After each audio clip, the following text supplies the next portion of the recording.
करणार आहोत आणि सगळ्यांचा माल हा आपण खरेदी करणार आहोत।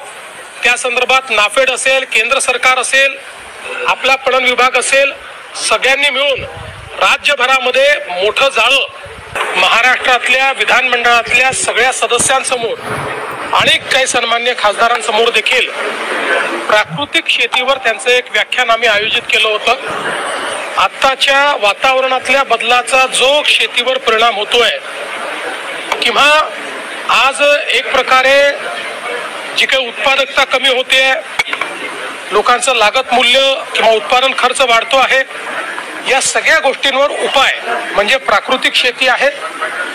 हे उदाहरणासहित पद्धतीसहित अतिशय सुंदर पद्धतीनं आचार्य देवव्रत साहेबांनी या ठिकाणी मांडलं आणि आता माननीय राज्यपालांच्या नेतृत्वामध्ये एक मोठं प्राकृतिक शेती मिशन हे महाराष्ट्रामध्ये आम्ही सुरू करतो, ज्यातनं शेतकऱ्यांचा उत्पादन खर्च कमी होईल, त्यांची उत्पादकता वाढेल, त्यांच्या जमिनीची क्षमता आणि कस वाढेल आणि त्यातनं शेती फायद्याची होईल, अशा प्रकारचा प्रयत्न आहे।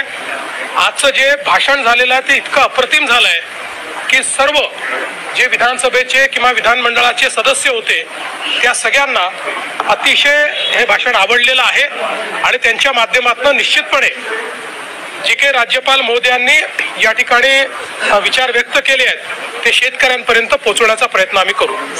शेतकरी मित्रांनो, सध्या आपलं सोयाबीन विकलं जाते 3000 रुपये ते 3500 रुपये आणि त्याला हमी भाव आहे 5300 रुपये। यामुळे मित्रांनो आज मुख्यमंत्री देवेंद्र फडणवीस यांनी घोषणा केली आहे की सोयाबीन जे आहे ते हमी भाव केंद्र सुरू करणार आहेत। काय म्हटले ते आपण पाहूया।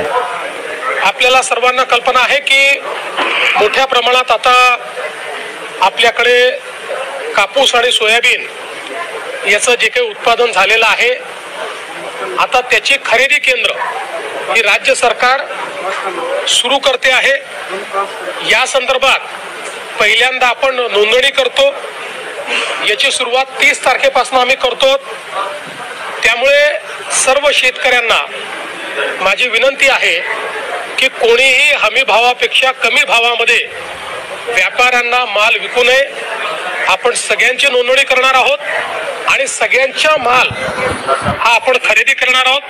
त्या संदर्भात नाफेड असेल, केंद्र सरकार असेल, आपला पणन विभाग असेल, सगळ्यांनी मिळून राज्यभरामध्ये मोठं जाळं खरेदी केंद्रांचं आपण तयार केलेलं आहे। CCIच्या सोबत देखील आपण त्या ठिकाणी टायअप केलेला आहे आणि म्हणून माझी सर्व शेतकऱ्यांना विनंती आहे की हमी भावापेक्षा कमी भावामध्ये कोणीही आपला माल विकू नये।